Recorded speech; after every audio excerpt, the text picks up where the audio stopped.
Hello guys, na yung mga pinagpalitan kong mga CMS ng Mindray guys. Ano, hypervisor, Benivation, Benivation, and so ito na yung mga pinagpalitan ko. Bali, 6 to guys, meron pa akong 2 dito. Ayan pa. So, ito mga Benivation yan guys. So, ang purpose na pinalitan nito guys, kasi ito mga Windows 7 pa yung operating system niya. So kasi ngayon, ang required namin ng aming IT na aming cybersecurity is ang operating system dapat na ginagamit sa CMS is Windows 10 above. So lahat ng Windows 7 ko guys, so pina-upgrade na namin ng Windows 11. So Windows 11 na kasi yung Windows 10 ngayon is wala na isang update. So until na last update lang na is October 15. So wala na rin yung update yung Windows 10 ngayon, kaya nag-upgrade na kami na Windows 11 na Core i9. Ayan. Core i9 guys, all. So nakatapos na ako natapos ko 6. So meron pa akong i-install na 2. So 6 na yung natapos ko. So meron pa akong 2 dito pang CCU. Tsaka ito naman yung ginagawa ko ngayong bago guys, Pampico. So PICU. So ang ginagawa ko kasi guys is ini-installan ko lang siya ng Benivation na software na central monitoring. So hindi na kami gumagamit ng dangle. So lahat kasi yan ng mga guys, may mga dangle yan. So naka-dangle yan dahil nga original talaga galing sa Mindray yung mga yan. So ngayon, ang ginawa lang namin is bumili lang kami ng PC. So bumili kami ng PC lang ng unit, tapos in-installan namin ng software ng Mindray. Pero mahirap kasi kailangan mong mag-create ng license. So ayun, ito yung bagong kino-configure ko ngayon. So Core i9 yan guys. So yan. So i-install ko pa siya ng software ngayon. So yan. So yun lang mahirap pag nag-configure ka, kasi ikaw yun mismo mag-create ng license. So ito na yung aking i-installan.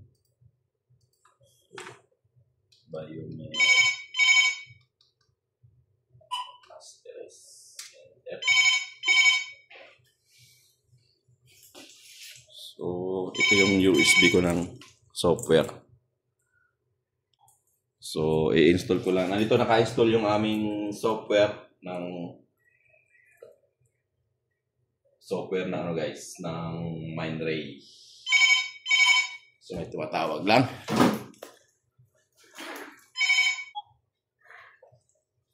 So dito guys, i-install lang natin yung ating software ng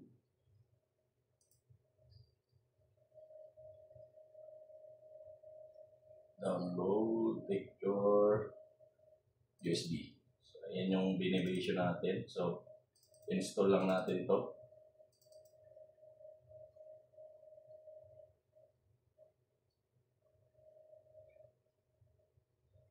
Configure firewall. Okay.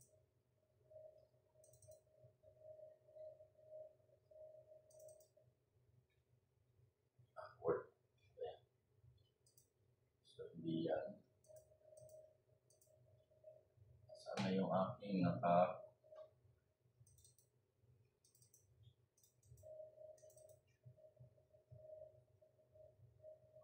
gateway setup,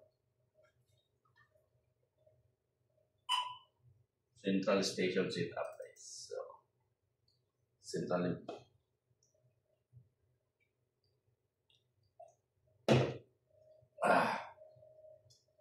So, install lang natin yung software bago tayo mag-install ng license. So, yan yung ano natin, procedure.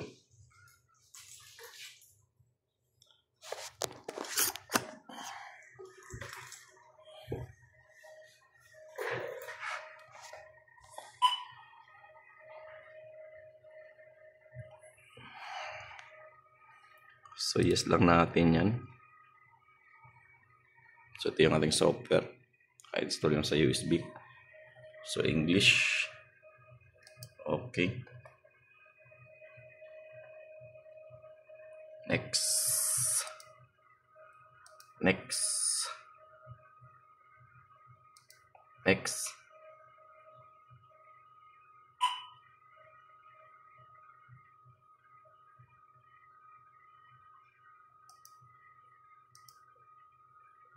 So, ayan. I-install lang yan, guys.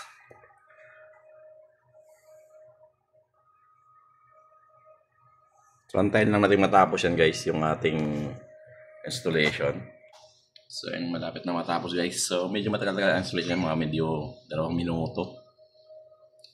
So, medyo matagal-tagal lang installation nito. Kasi malaking files yan. So, antayin lang natin matatapos na yung matatapos na.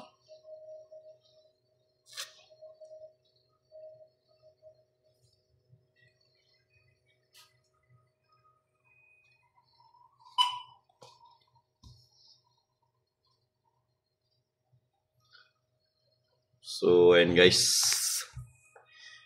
Tapos na din. So, ano na lang siya.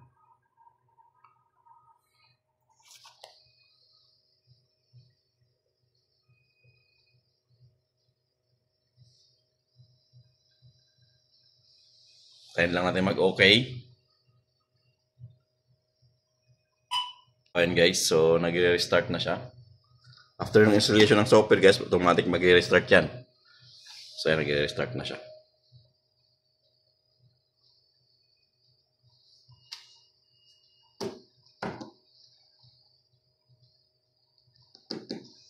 So antayin natin mag-restart.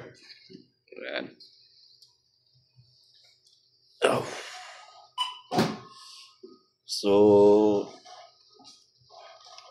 napakadali lang naman to guys. Napakadali lang sa i-install. So, madali lang gawin. Ang mahirap lang guys yung pag-create ng license kasi yung dongle aalisin na yun. Papalitan mo ng mag-create ka ng license ng ang gagawin mong dongle guys is yung network. So, itayin lang natin yan guys.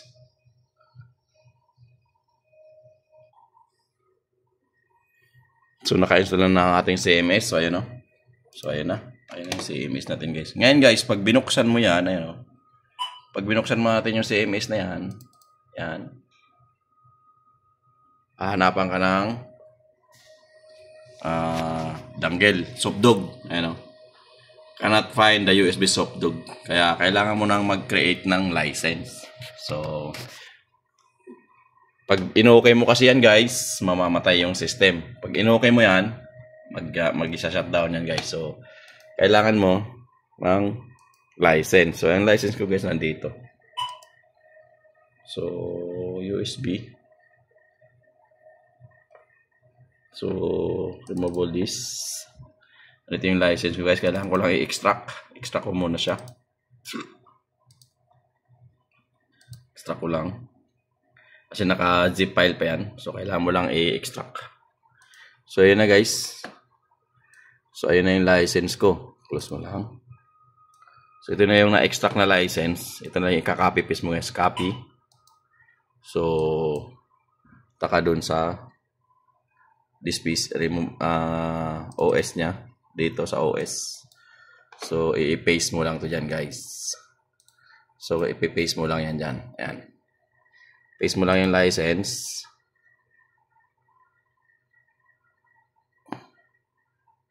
Yan. So, nandiyan yung license mo. So, kailangan natin i-paste. Ayan. Replace. Kailangan, 2 times mo siyang i-paste guys. I-replace mo lang siya. Yun. So, okay na. Tapos na siya guys. So, pag in-okay ko na yan, so pupunta na yan doon sa Mindray. Yan. So, yun na yung pupunta sa Mindray na siya. So, okay na siya. Yan.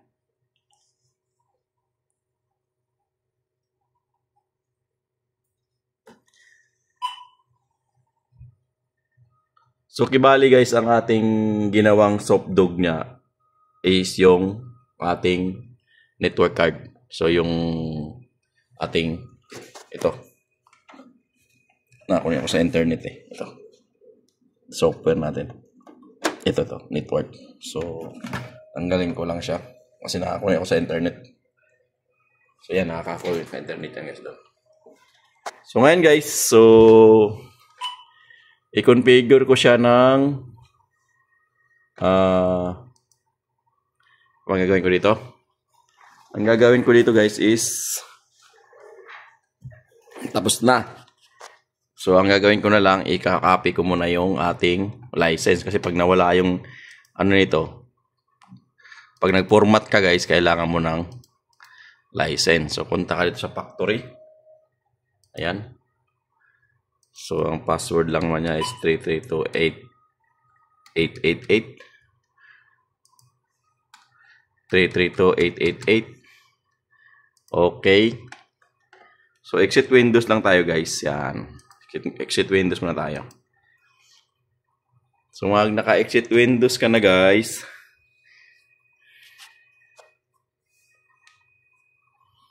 Babalik sa desktop yan. Ngayon, pupunta ka sa USB. Yung USB mo. So, yan. Sa yung USB ko, removable disk. Ito yun. So, andito yung license. So, yan yung license ko guys. So, kaya ika-copy paste ko ngayon yan dito sa copy ko yan dito sa my computer. Sa may pinaka this PC. Dito sa data. So, para hindi mawala yan. Dito natin ilagay yung license. Kahit ipoformat mo yung ano niya, nandito lang yung license. Nakasave lang sa secondary na hard drive. So, usually, ang pinoformat lang naman natin guys is yung OS. Yan, yung OS na yan. So, hindi kasama yung data. Kasi separate na hard disk yan. Ito to, 2 terabyte yung drive D at saka yung 500 naman yata itong OS natin na SSD. So, yan. Nakasave na yan dyan. Ngayon guys, ang gagawin mo is mag-create ka ngayon ng IP. So, kita ng IP. So, yan guys, mag-continue tayo. Naputo tayo kasi meron tayong bisita. Nag-ano nung mga asset ng mga ating mga computer guys. So, ayun na. Continue na tayo sa pag-install ng Mindray software. So, ito guys, dito na tayo sa pag-connect ng ating CMS. So, sa pag-connect ng ating CMS guys, lagay ko lang ito dito kasi mahirap.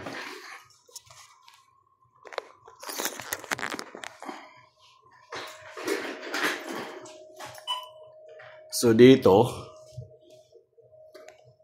ang gagawin lang natin dito is maglalagay tayo ng IP. So, ito ay para sa PICU, Pico guys. Ayun.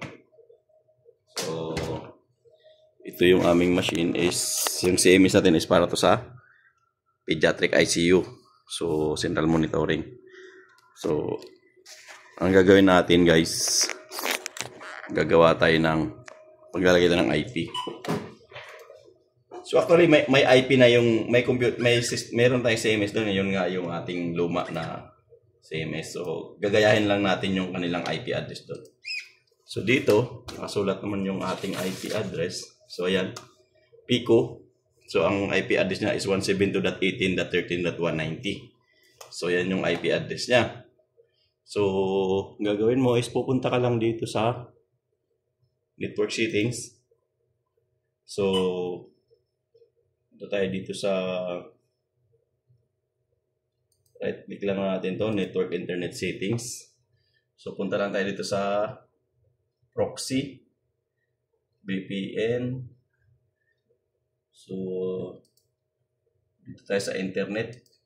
So, kailangan nating mag-edit ng IP. So, dito tayo sa IP4 configuration. So, edit tayo ng IP kasi naka-automatic yan guys. Pag unang bukas yung PC mo is automatic. So, manual tayo. So, manual. So, IP4. On mo yung IP4. So, IP4, dito ka na magta-type ng IP address mo. 172.18.13.190. 190. So, ang subnet mask natin is 255.255.0.0. So, ayan yung subnet mask. Ang gateway natin guys, so 178.18.1.1. 172.18.1.1. So, ayan yung subnet mask natin. So, yun lang yung i-configure natin guys. So, so pwede mo rin lagyan ng preferred DNS mo. So, maglagay ka lang din yan ng 172.18.1.1. So, paras lang yan. So, save na natin yan guys. Boom. So, nakasave na. So, yun. Close na natin yan.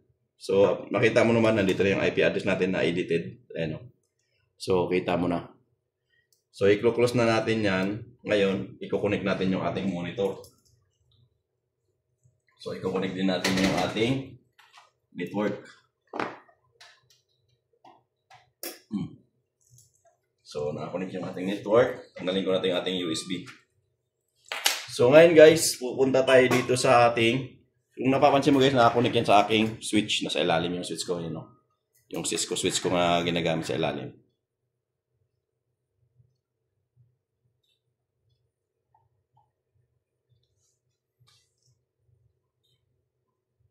So, ngayon po, u-open na natin yung ating CMS. So, pagka-open ng ating CMS,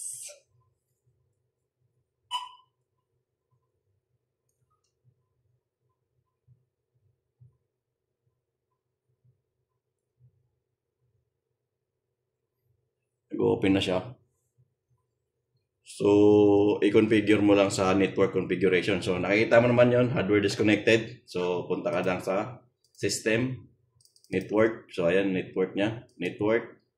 Password niya is 123, 123, 6 na 8. Ayan.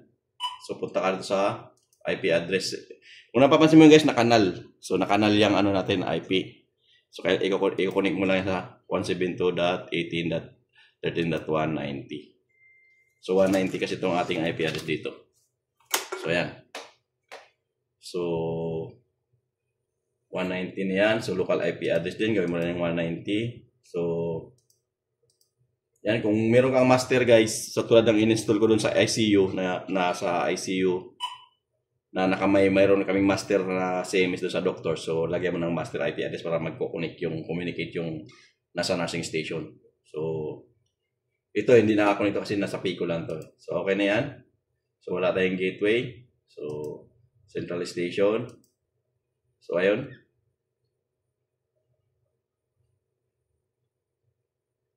So, i-restart lang natin guys kasi nag-ano siya, hardware watchdog error.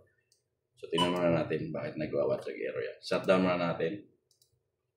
Restart na lang para mag-restart lang siya. So, ganoon din. 888, 888.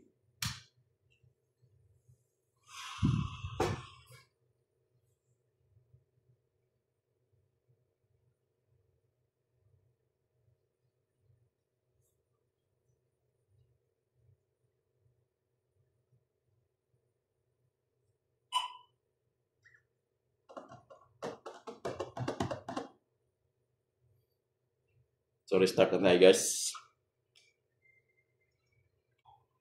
And guys, nag-i-start na yung ating CMS. So, bawat kasi adjustment mo guys, magbabago ng settings, kailangan mo restart mo yung computer mo. So, dito, ang sinasabi is watchdog error. Watchdog error siya. Bakit watchdog error? So, ayan guys, napapansin mo yung nag-watchdog error tayo. Ayan. So, watchdog error siya. So, ang gagawin mo lang yan, guys. Punta ka lang sa setup. Sa factory. Yan. Punta mo lang yan sa factory. Then, password. 332888. Enter mo lang yan, guys. Tapos, pupunta ka rito sa hardware watchdog, guys. Ayan. Hardware watchdog. So, click mo lang yung hardware watchdog. Kailangan mo lang siyang i-turn off. Yun. Turn off mo lang yan, guys. So, pag na-turn off mo na yan, so, balik tayo sa ating system. Restart tayo. So, restart natin. Try natin mag-restart, guys.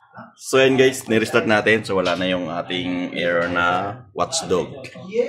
So, ngayon, so, pwede na tayong tingin sa ating device. So,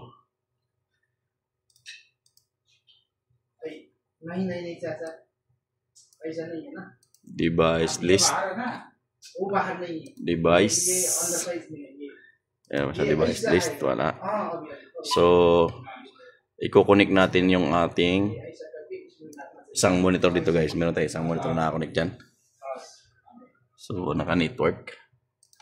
Tingnan natin kung makikita natin dito. So, ganito lang gagawin natin. Punta lang tayo dito sa patient management.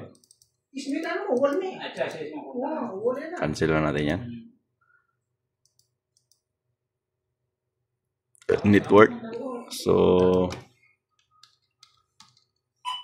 ay 888888. So, punta lang tayo dito sa Central Station. Hindi ma.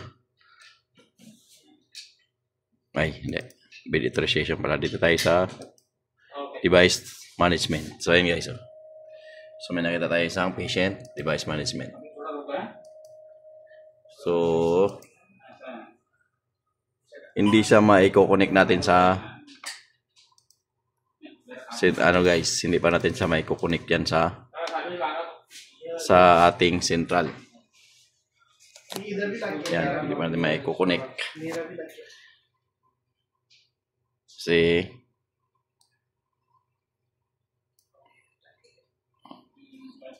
tingnan mo natin yung IP address nito. Menu.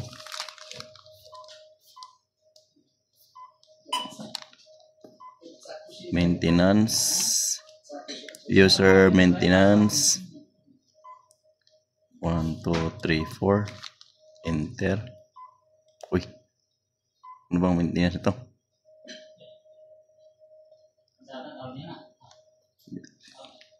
332888. Hindi rin. 1, 2, 3. 1, 2, 3. Enter. Yun. So, network. Central station. Ilalagay natin yung ating central station na, ano tong password nito? 190. So, ito kasi, guys, naka 199. So, yan lang babaguhin natin. 190. Enter. Okay. So, lagi nating itandaan na lagi nating i-save at saka i-enter yung ating ginagawa, guys. So, ngayon, punta na tayo dito sa ating central monitor. Punta lang tayo dito sa device management. Hindi pa nakikita. So, hindi pa nakikita siya. So, kailangan nating mag-restart ng central monitor, guys. Monitor, guys. I-restart natin yung ating monitor. So, and guys, after natin i-configure yung ating CMS, kailangan lang nating configure yung ating monitor sa central CMS na IP address na ito. So, kailangan mo lang itong i-turn on, guys. Importante, turn on mo to. Ito. Hindi madidetect yan pag hindi mo ito turn on. Turn on mo lang yan. So, okay. So, yan. So, ayun na, guys. So, ayun na siya. Naka-add na siya dito, guys. LTC. Ayan. Ayan. Ayan na siya. Naka-add na siya, guys. So, ganoon lang kasimple. So, isa-isahin mo lang siya pag-configure. So, pero kung meron ka namang luma na naka-configure na doon, ang babaguhin mo lang is, yung kukopyahin mo lang is yung sa CPU guys. Ayan. So, i-demo natin. Demo. Maintenance, demo. Ano nga ba to? 2888. Hindi ko alam kung 2888 ba to. Enter. Hindi. Ano nga ba demo nito? 288. Nalimutan ko yung demo niya. Demo mode Or ban demo mode ito? 2888.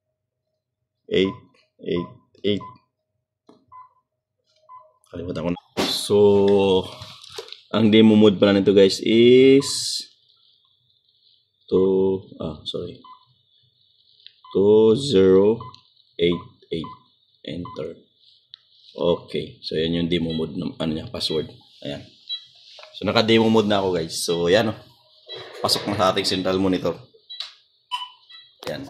So, ganun lang kasimple.